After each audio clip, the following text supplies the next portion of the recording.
Line's good. Never on. Whoa. Hard. Release. Come on, Brent. Line's good. Got real close. The hair high, right? Try and hit 2/3. Have they saved it for her? Yes, they have. Ooh, welcome to Game of Stones, everybody. I am Sean Graham. Scott alongside, as always. Hello, Scott. Sean, good evening. Good evening. I don't know if everybody can see, but it's very festive in your place there. Yes, so I'm in the process of moving, and a lot of stuff is not here anymore, but the lights are still up. The December thing Yes. is still up, even though it is January and sort of over a week into January at this point. Mm-hmm.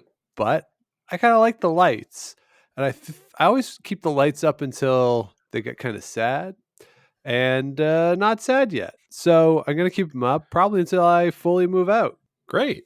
So there you go. It's still festive. Hope everybody had a wonderful, restful, safe holiday season, and that 2024 finds you well. Scott, we are here with one of our annual traditions. Actually, our last episode was an annual tradition with the Stony Awards, and then what is now the second annual tradition of me not being able to put together a best of the year episode. I was not able to get that cut together, in part because I'm moving.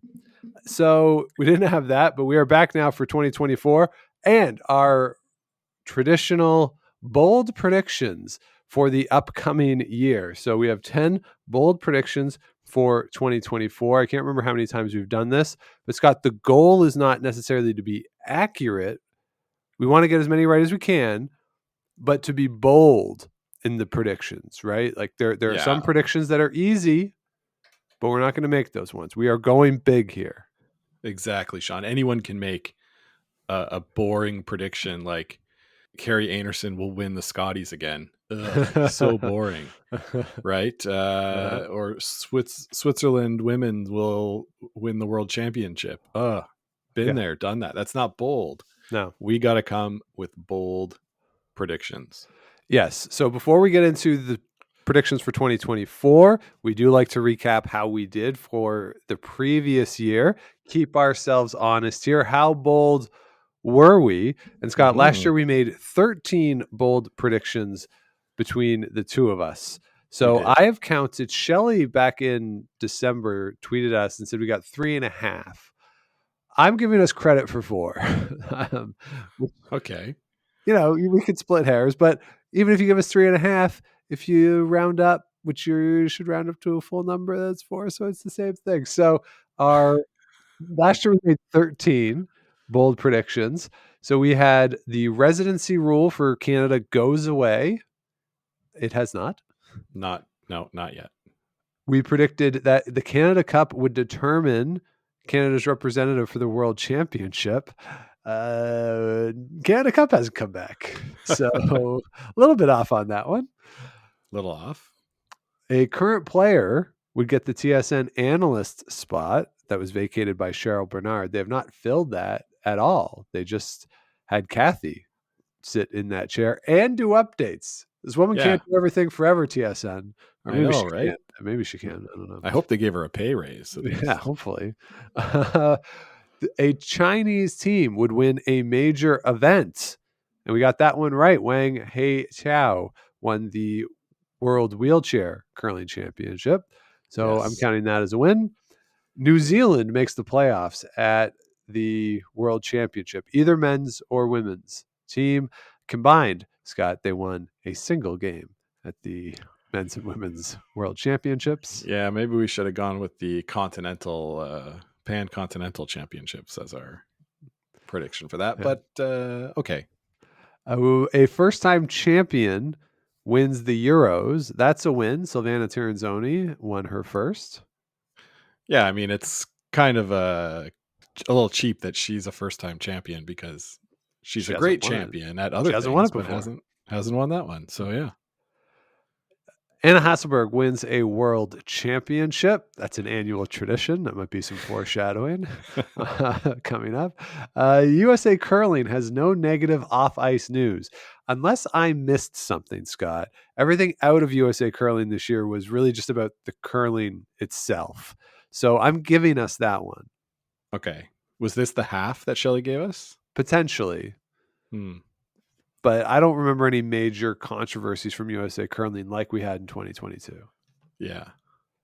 There would be an upset at the Swiss, Swedish, or Scottish national championships. So that really involved 5 teams in particular: Bruce Mowat, Nick Edin, Anna Hasselberg, Silvana Tiranzoni, or Yannick Schwaller.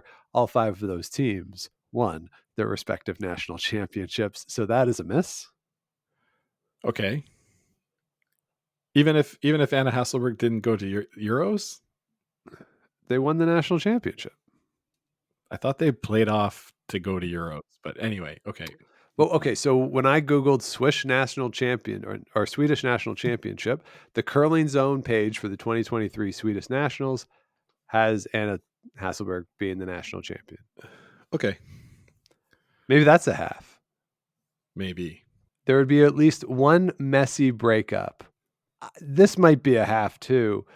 Mackenzie Zacharias leaving Team Jones. I don't know if that's messy because publicly everything was fine, but something still seems off about it to me. I don't know what, and I don't want to insinuate anything because I don't know. I just don't understand it. That's all. Yeah, I mean, she's young, so and she's not playing. She's got other things to do, right? She wants to do other things. So, yeah. So I didn't give us that one. I didn't give us that one in any capacity. I didn't give us a half point. I didn't give us anything. When did Gunnar leave? Oh, in the podcast last year, we specifically said Reed Carruthers doesn't count. Okay. So we can't claim that one. Shoot. A mixed doubles specialist would win either the World Championship or the Canadian Championship. That did not happen. Jennifer Jones, Brent Lang won the Canadian Championship. Corey Dropkin and Corey Tees won the World Championship. And obviously, those 4 players are all big in the 4-person game. Yeah. A big retirement, we said a top 20 team. So I'm giving us this one with Molden and Hodgson, with those 2 retirements happening from a top 20 team. Yep. And our final one is that there would be a betting scandal in the sport of curling. I don't think there's been a betting scandal. I think the fact that there is a commercial that is a betting commercial that is focused on curling that airs in the United States. I know that because I saw it on ESPN on the weekend. Yep. I don't know if that's a scandal, but it's kind of cool. Yeah. When I saw it, I was like, what? This treating curling like it's a niche sport, but obviously it's super mainstream.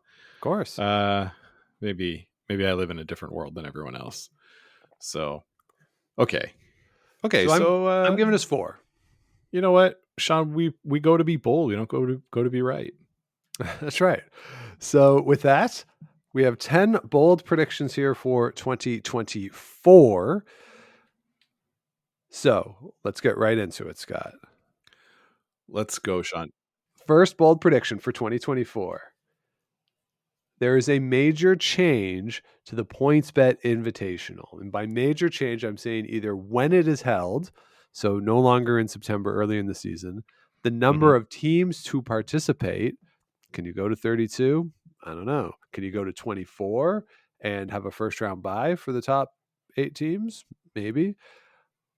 Or the impact of it, that it goes beyond just a cash spiel, that it gives you an entry into something, or I don't know what it is, but there's a bigger impact beyond just the cash. So that's my first one, a major change to the PointsBet Invitational.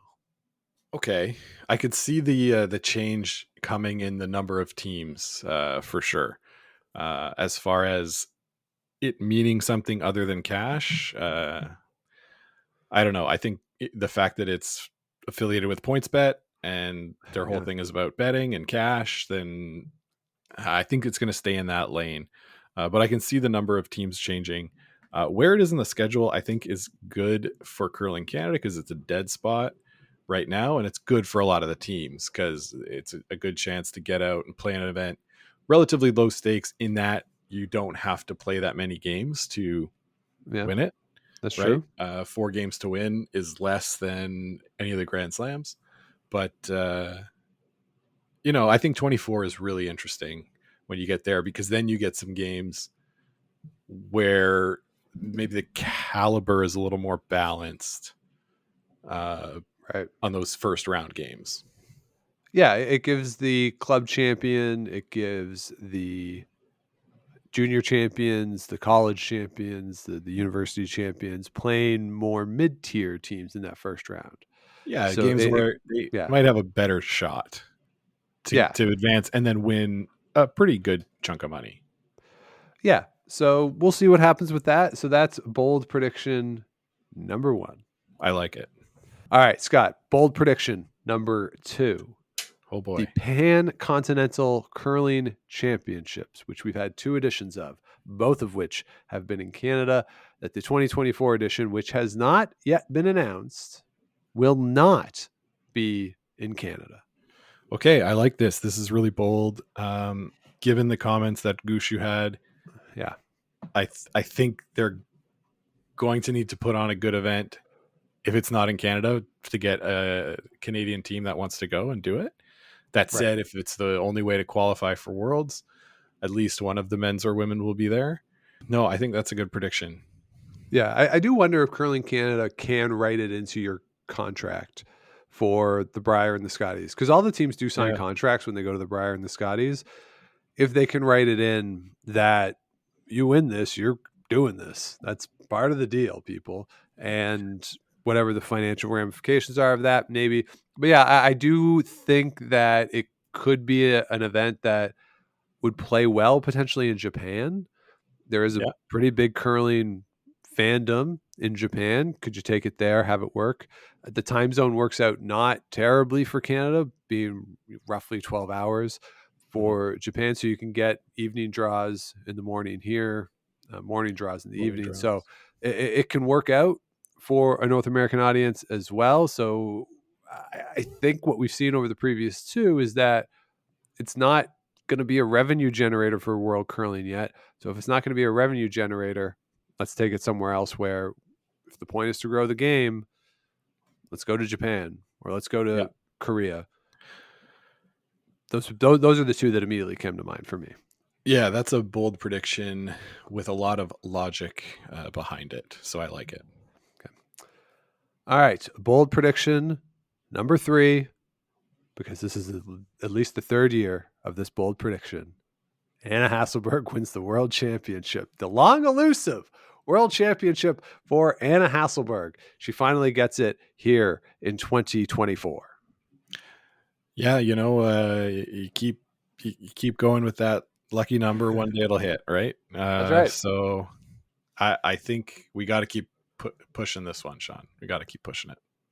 Yeah, and I do like their chances this year. I think obviously we'll see who Canada comes out with, and we'll see really who represents all the countries because nothing is set in stone as yet, with the exception of Korea and Japan. I think some of the other countries might be set in stone. Well, I'm sure Italy is set in stone, independent of what would happen between now and then, barring injury. But you have a field where there's other teams. Not that Anna Hasselborg can't beat Silvana Tirinzoni, obviously, but the caliber of field is starting to even out in ways that in the previous few years it hasn't. So that it's not necessarily just a one game, you got to beat Tirinzoni here. Somebody else might take out Tirinzoni and you have a path against somebody else. Or again, as I said, Anna Hasselborg and her team are obviously good enough to beat Silvana Tirinzoni and her team. So I kind of like their chances this year. I know that things in motion tend to stay in motion, but they can't, Silvana Tirinzoni and Alina Pats, they can't win all the world championships from now until the end of time. Or maybe they can, I don't know, but I feel like at some point that has to end. You'd think, yeah, Sean. And I'm on the Wikipedia for the 2024 Women's Worlds, which will be held in Sydney, Nova Scotia. Nice. Uh, so Team Denmark has an entry as Madalena Dupont. Okay. Estonia, Marie Caldvi. Yeah. Italy, Stefania Constantini. Japan, Fujisawa Satsuki. New Zealand, Jessica Smith. Norway, Kristen Skaslian or Marianne Rurvik. Korea, Kim Yun-ji. Mm-hmm. Switzerland, Alina Pats, Silvana Tiranzoni, and Turkey, Dilshat Yildiz. Okay, so we still have then So we have Scotland, US, Canada, US, and Sweden. and Sweden to So determine. only All right, four. that's more than And I would have guessed. Yeah. you know what, Sean? This is Wikipedia, so it could be wrong. But we'll go with that. So I think it is a better field than it has been. And, looking ahead for 2025, if I still have to make this prediction in 2025, I think the field will be even more balanced if China gets back in. And Yeah. whoever that ends up being, the young player there who's 22 or 23, whose name escapes me now. Han? I think so. So again, I like this for Hasselberg to get her world championship. Now, when we get to the end of March and we do our preview, let's see if I remember that when we make our picks. All right, now let's move on to bold prediction number 4. This one, I think, if it comes true, will excite a lot of people. Scott, I'm predicting that the World Curling Federation steps away from or ends its relationship, or the thing just collapses on its own with recast. That the World Curling and recast will no longer be affiliated or Curling Canada Plus goes away. Okay, yeah, I don't know about this, but it is bold. The recast seems to be like the guy, like Bernie from Weekend at Bernie's, right? Where the World Curling Federation's carrying him around, sort of propped up, saying, "Yeah, he's still here. Look how much fun he is." Yeah. But I don't see Curling Canada Plus going away anytime soon.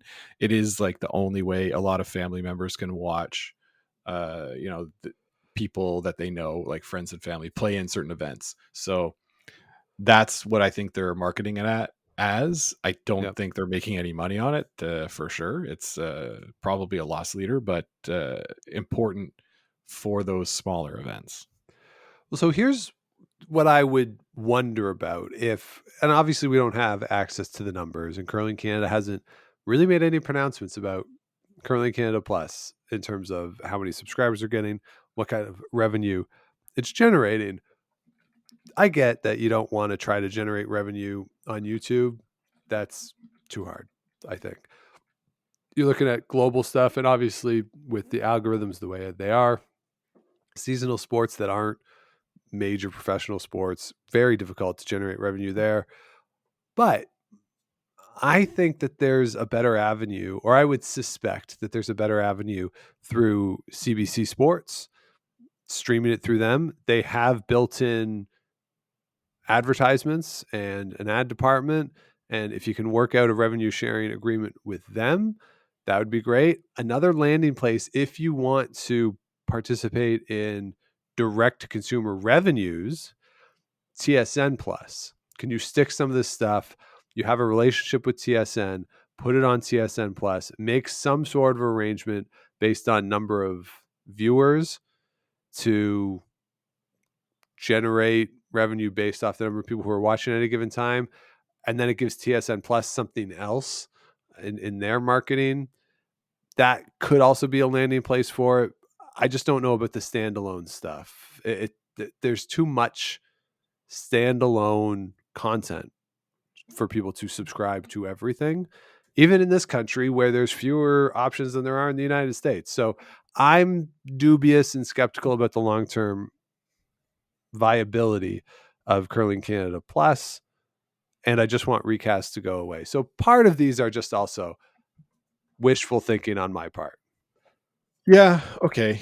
I was trying to find Curling Canada Plus, Sean, and I couldn't even find a link to it on Curling Canada's website. So you might be Might already onto be something. right. Like I remember I found it now, but it's hard to find. That's the other yeah. thing. Like they're not really promoting it. So now, granted, there's not an event going on right now, but it's hard to find. So yeah, Anyway, I haven't been crazy about it. So you might be let's onto something. all right. Let's move on then, Scott. This might be the boldest prediction of all. Wang Haishao doesn't win the wheelchair world championship. Oh my goodness, this is the boldest prediction, Sean. I know, like usually when somebody says, "Hey, you can have this team or you can have the field," you Yeah. always take the field, right? Yeah. Always. This might be the one time you shouldn't. Yeah. So dominant, you know. Yeah. This I think this is the boldest prediction of them all, and the one I think is least likely to happen so far. Yeah, it's going to be tough. This team, and he has been so dominant as a skip for so long with China back fully into world play. You would expect them to win again. Canada has announced that Mark Idison is going to skip still, and that team is going to be roughly the same. And with Ina Forrest and John Thurston. So that team's still there. Mark is throwing lead stones, calling the games.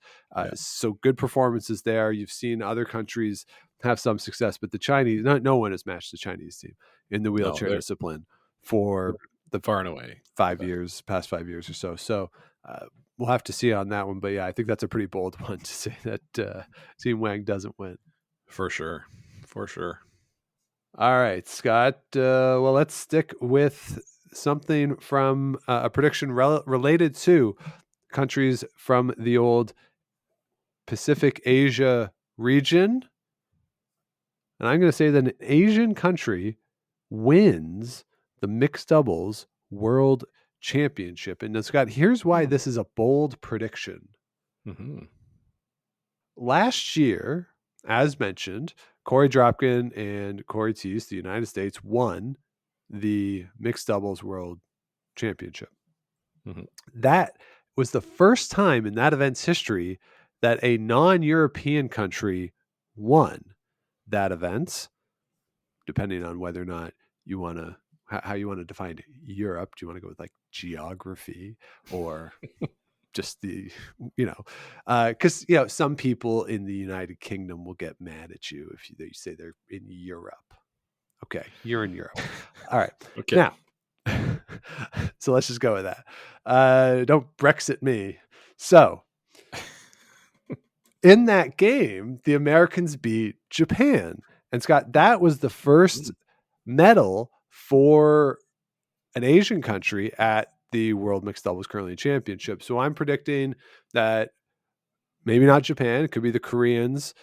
Those are probably your two strongest competitors, strongest chances at this point, but that somebody from the former Pacific Asia region is going to win the World Mixed Doubles. Okay, I like that. Could even be Australia. A team that's performed pretty well, I think, last year at the World Mixed Doubles. So yeah, I think that's a pretty achievable prediction, but also bold, since you're right, it hasn't happened. So okay, I like that. All right, let's move on then to number 7. Scott, this might be the least bold of them all. Ooh, okay. Sherry Anderson wins the Canadian Senior Championship.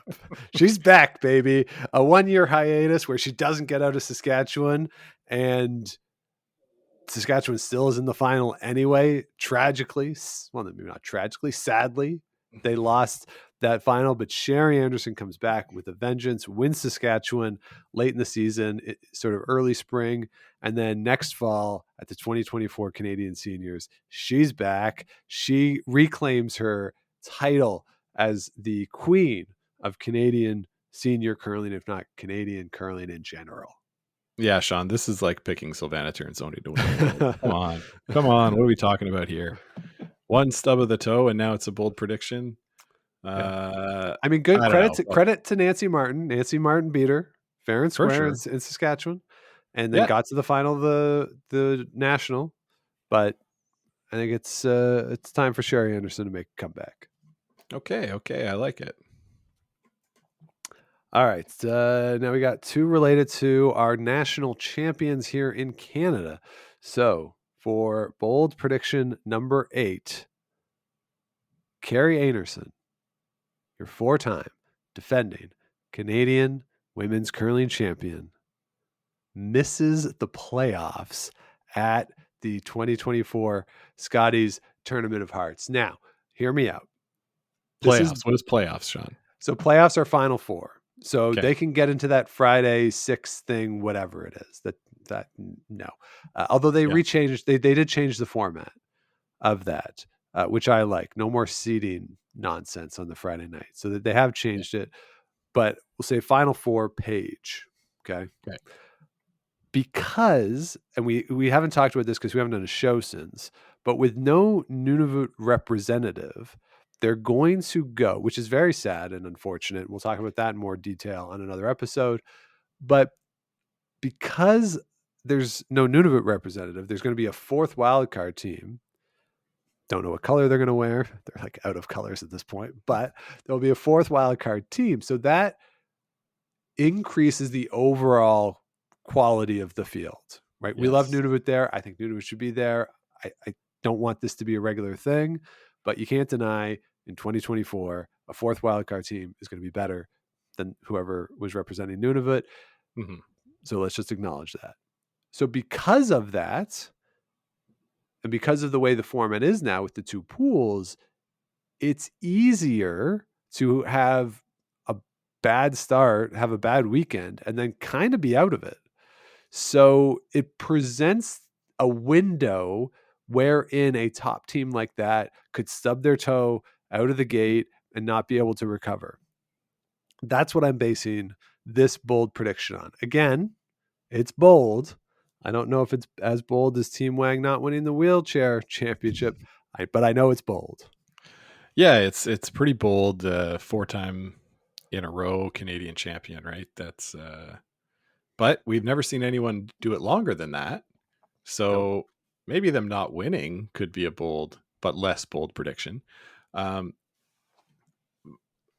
I understand your logic here. And Sean, I was going to try and play a trick on the listeners and say that my bold prediction was Nunavut will not field the team for one of Briar or Scotties, because I only saw that today. But you've ruined my master plan. My apologies. But okay, yeah, I can buy this one. This is really bold because they're really good and prepare, and they know they're going to be there, right? So they can get their preparation in and be peaking at the right time. So if this happens, Sean, pretty bold, and will be a well-deserved point for us, but maybe a bit, like, definitely a letdown for them. Maybe a letdown for us as viewers too. All right, let's move to my bold prediction for the other Canadian national champion on the men's and women's level. That is, of course, Brad Gushue. And bold prediction for this team is that they need to make a lineup change because of the way the rules are. So the way the rules are right now, they're fine because they keep winning the national championship.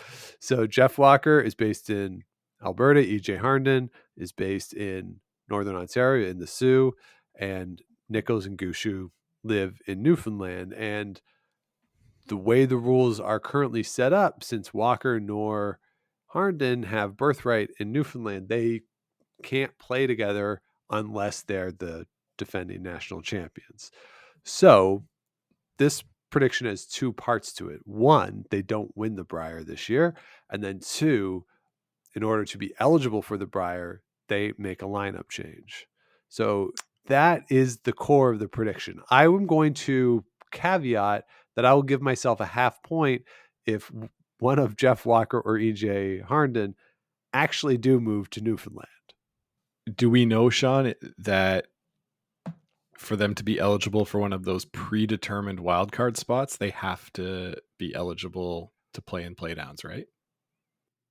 Hey everyone, Future Sean here. Just want to clarify the residency rules and the eligibility moving forward. So the announcement of the format changes for the Scotties and the Briar did include a clarification, kind of, on the residency rules. So to be eligible to be a wild card team or Team Canada, you must retain 3 of 4 players from the qualifying team the year prior for 4-person teams.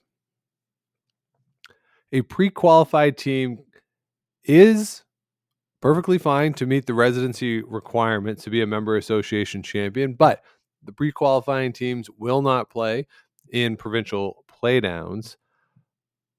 The important one, though, is that a pre-qualified team can also not meet the residency requirements of a member association. So, in that scenario, as Team Gushu is currently constructed, they're okay to get a pre-qualified berth as Team Canada or a wild card, despite not meeting the residency requirement for Newfoundland and Labrador.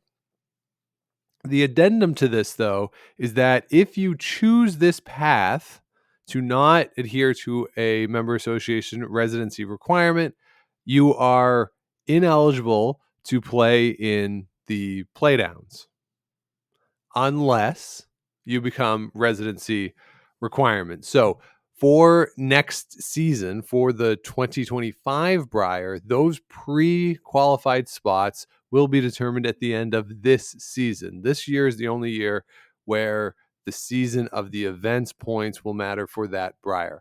I wish this was less confusing. But at the end of this season, when the final stone is thrown, the 4 pre-qualified teams for next year will be determined. The champion will come back as the defending champion, and then the 3 top CTRS teams that aren't the champion.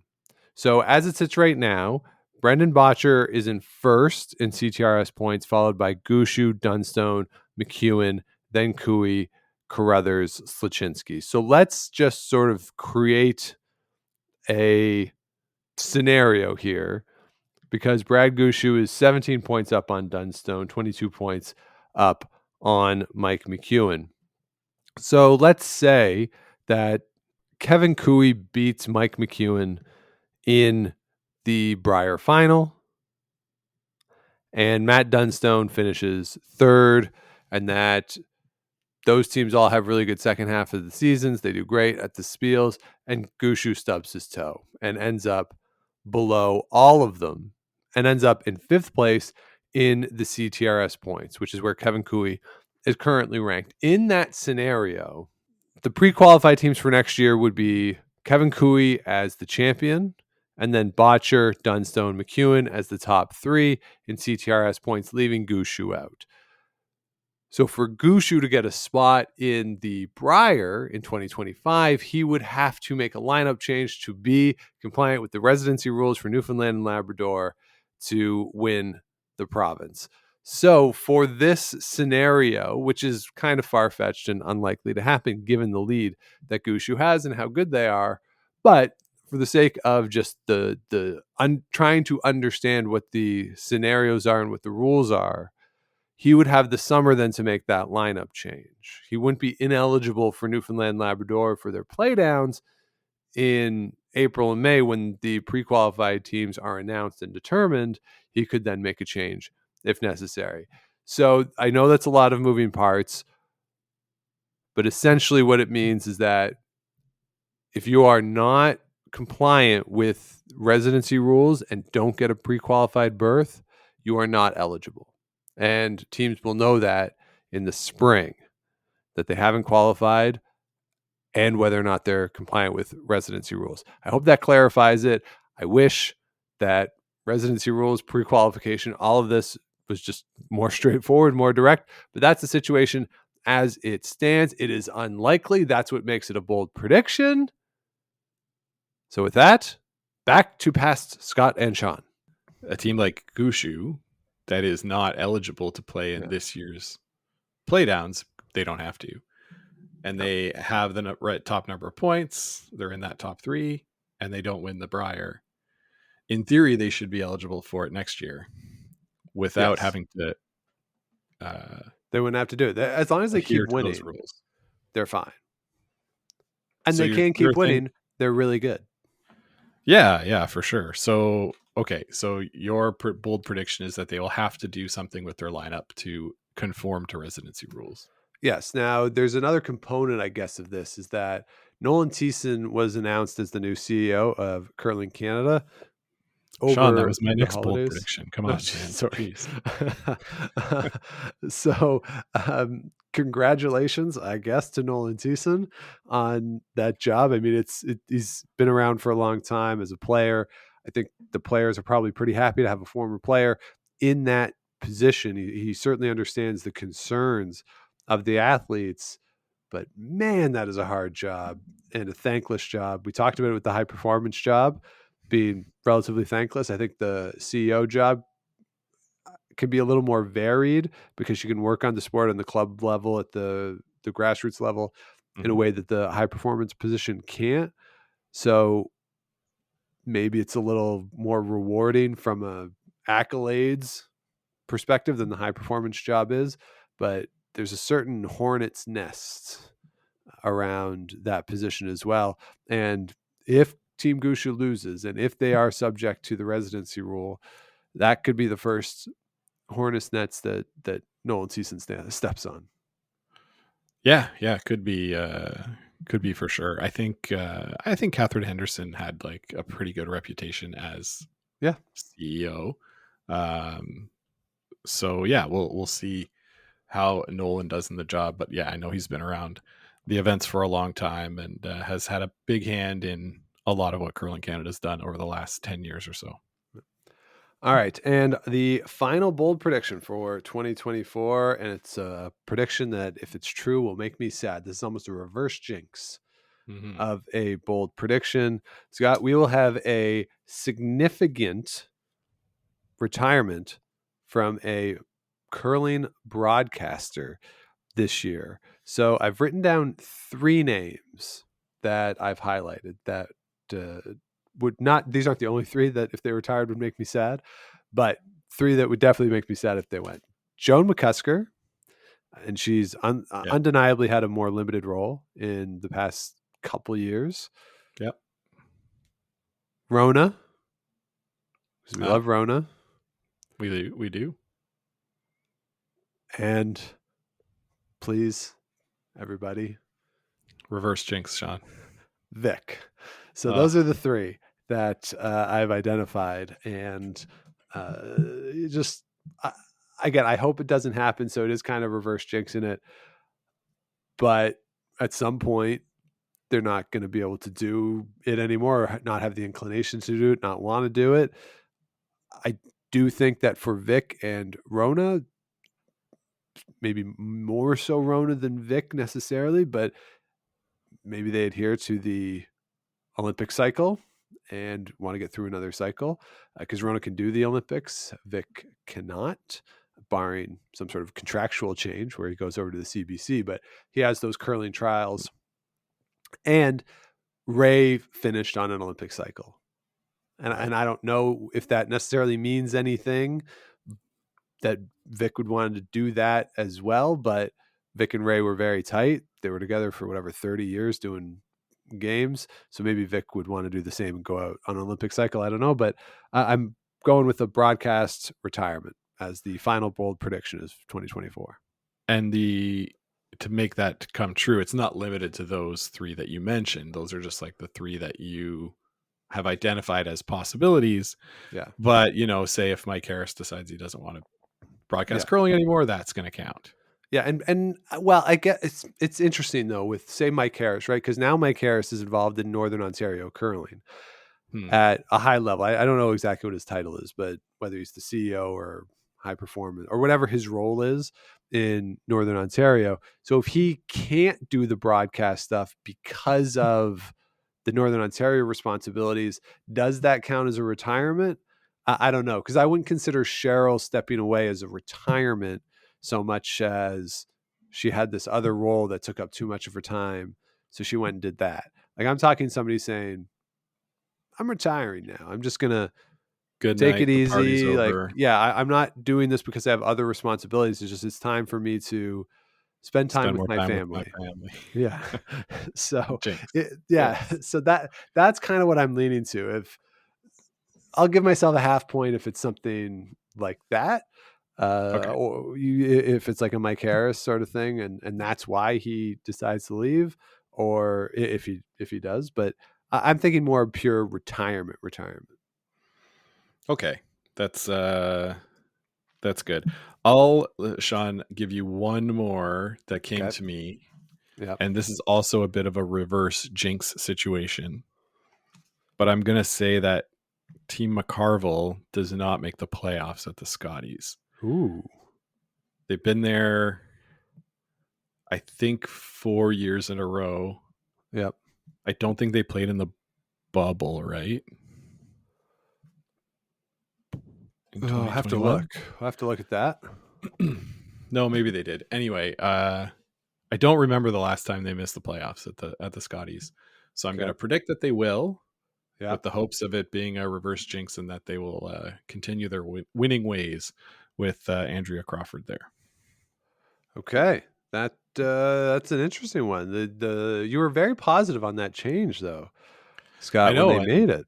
I know. I just what you said about the field getting better, I agree with, and um, the event is in where is it?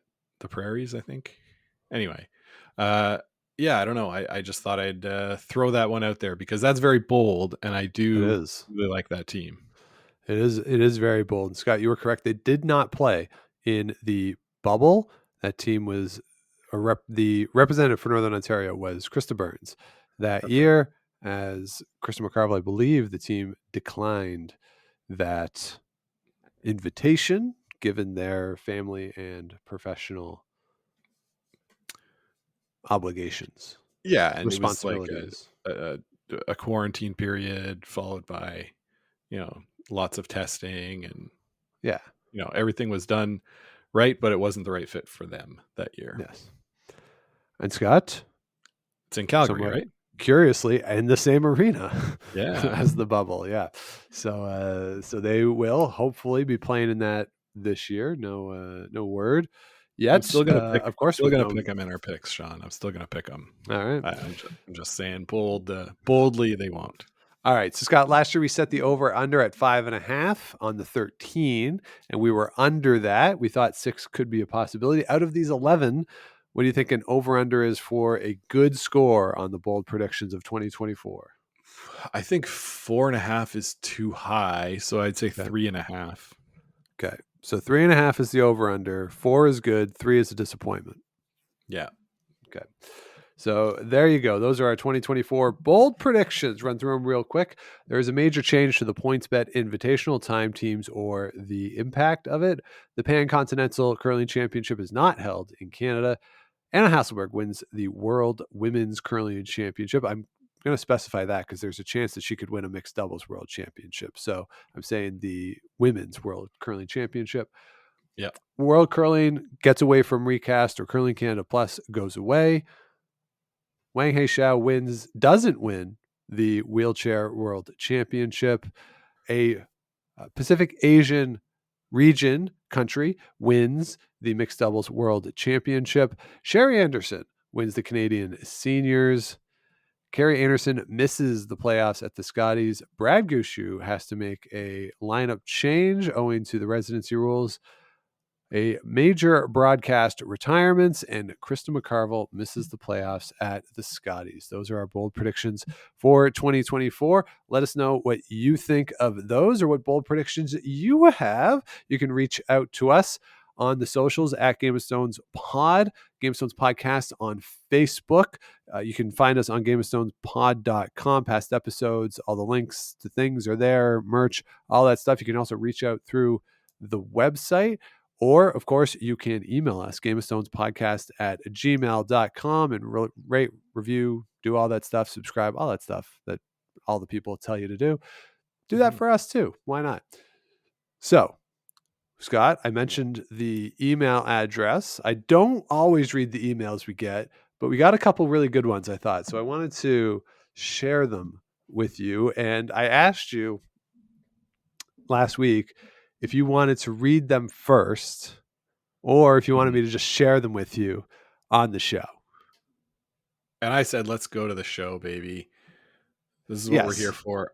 I do sometimes read the emails, Sean, but mostly it's to talk about the merch. Whenever we have merch stuff come in, I look at the emails, but otherwise not really.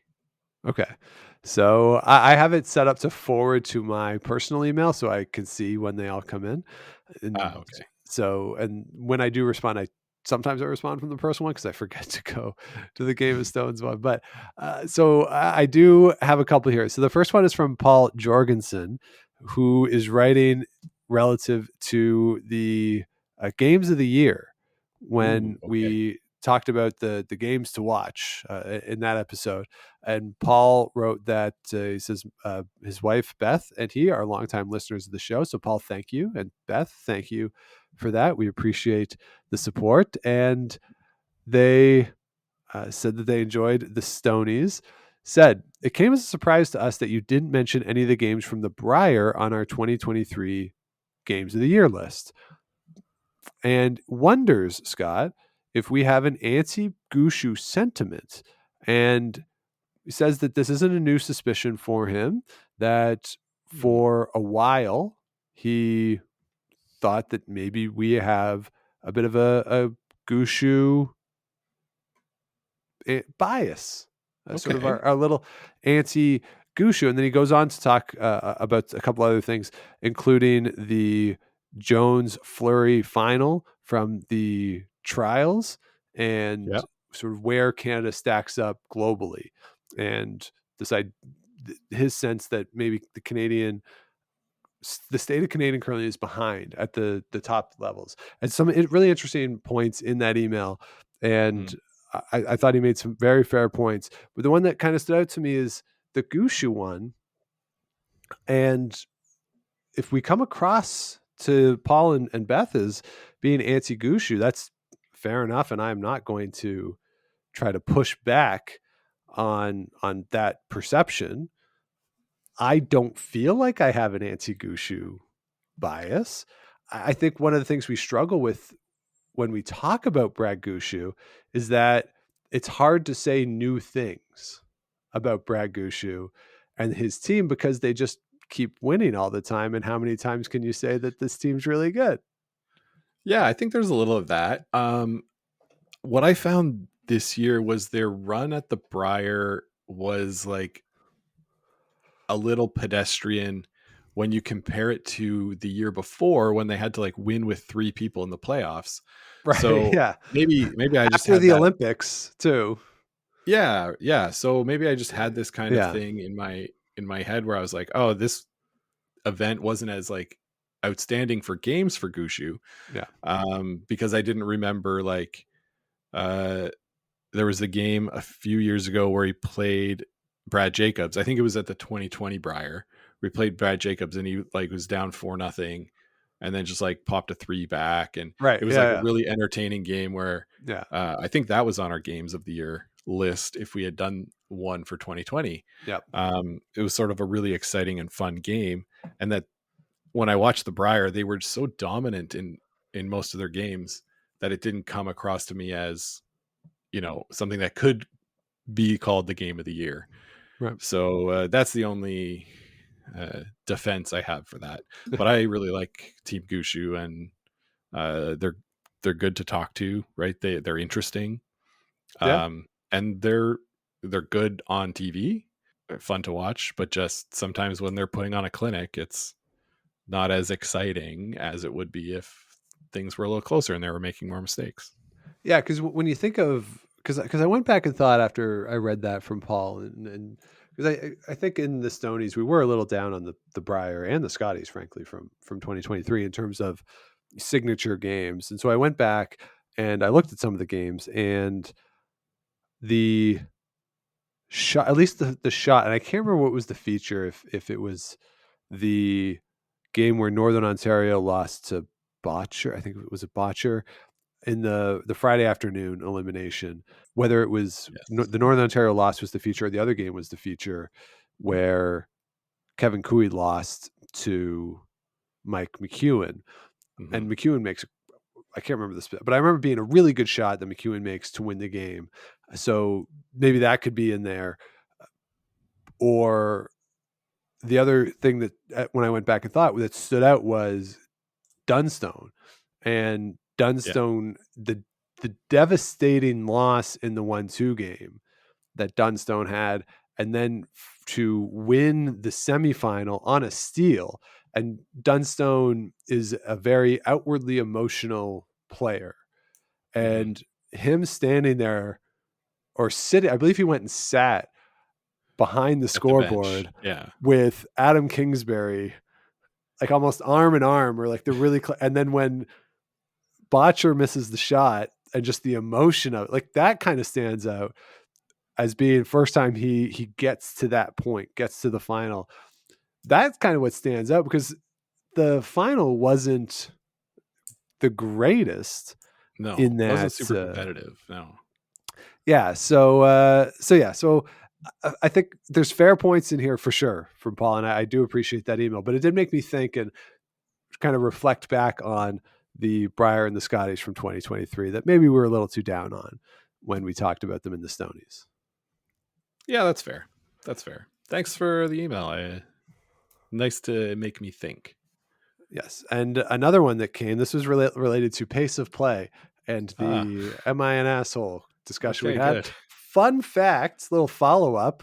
We played in a fun event with 2 crosstown clubs over the holiday break, and you get randomly placed with people from your own club on teams. One of the guys who I got into the argument with was put on our team, and that was fun for us.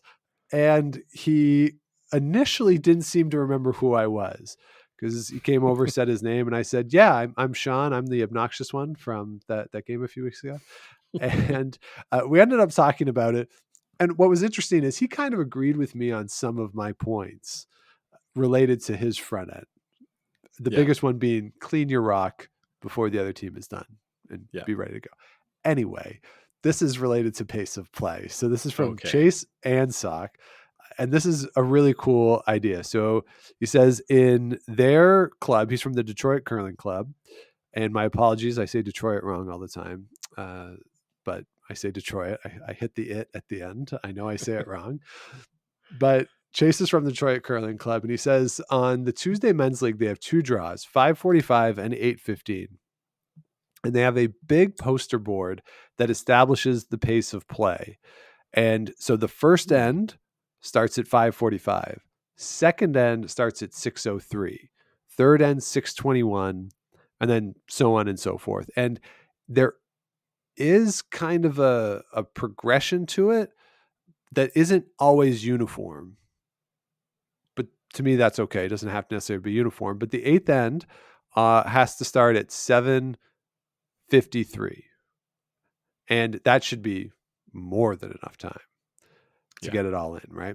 So this is by then, right? Like you don't have to wait around. Yeah. If you're done. Yeah. Okay. So it's not pure 15 minutes per end. It goes 18 minutes, 18 minutes, 18 minutes, 21 minutes. So they're giving, based on the times he has here, they're giving you some leeway on what the expectations are. But he also says if the 5th end, I love this part, if the 5th end doesn't start by 7 p.m. on a 5:45 tip, only 7 ends will be played no matter what. Okay. If the 8th end doesn't start before 7:53, it doesn't get played at all. So the rules are clear on that. So I like that. It's not sort of, so because even if you start the 5th end at 6:58, but then it's 6:55 or 7:55 and you want to start the 8th end, it doesn't matter. You're done. You're done. Yeah. So I kind of like that it's multiple tent poles of sorts. Right. You don't just have the one. Like at our club, we have what is it? At a certain time, you finish the end you're in and you can play one more. Yes.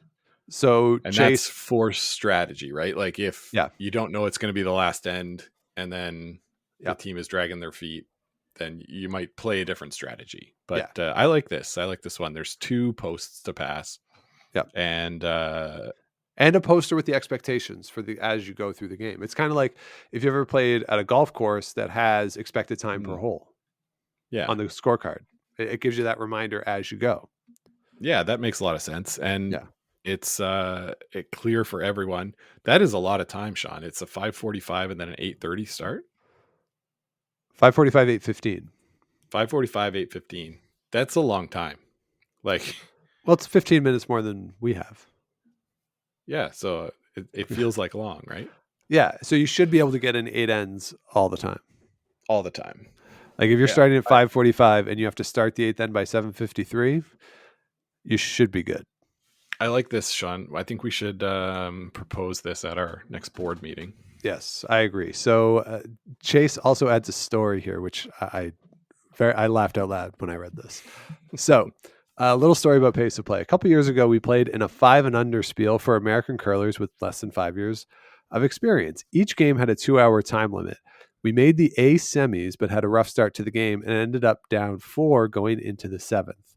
We overheard the other team openly discussing playing more slowly to prevent an 8th end, and they were brazen about it, like sliding down to discuss multiple shots, cleaning stones over and over again, and so on. We ended up taking 4 and winning the draw to the button tiebreaker. It's the only time I've refused to shake an opponent's hand. We lost the final. But you know what? Good for them. That's karma, baby. Yeah. That's bad karma. Bad karma. Yeah. Playing. You don't do that. Yeah. So play fast. I'm totally with Chase. I love this idea. We should go to the Detroit Club at some point. If this is sort of how their modus operandi is to have those multiple 10 points. I really like it. I love that story too. The capper of we lost the final was very, very entertaining. But I'm glad you won that because teams that slow play in that scenario don't deserve to win. Exactly. Yeah. So thanks to Chase and Paul for those emails and send in emails. We love to see them. And maybe we'll do this more if we get more and entertaining ones like that. So thanks to Paul and Chase and Beth as well as for listening and taking the time to write in. Good stuff, Sean. And can I give one shout out to one of our listeners, Marcia, famously my friend's mother and mother-in-law, my 2 friends that are married out west. Her grandson William, it was his birthday yesterday, so I wanted to say happy birthday to William. And I hope you had a great day. Happy birthday to William. Yeah, shout out to Marcia. Thank you for listening. And thanks to everybody out there for listening. As I said off the top, hope 2024 finds you well. We wish you all nothing but the best for the year ahead. And we look forward to sharing a small part of it with you as we talk curling through the end of the 2023-24 season and the kickoff of the 2024-2025 season. So we'll be with you along the way. Hope you'll join us when we're back with you. But until then, keep those brooms on the ice and don't dump that intern. Make the final.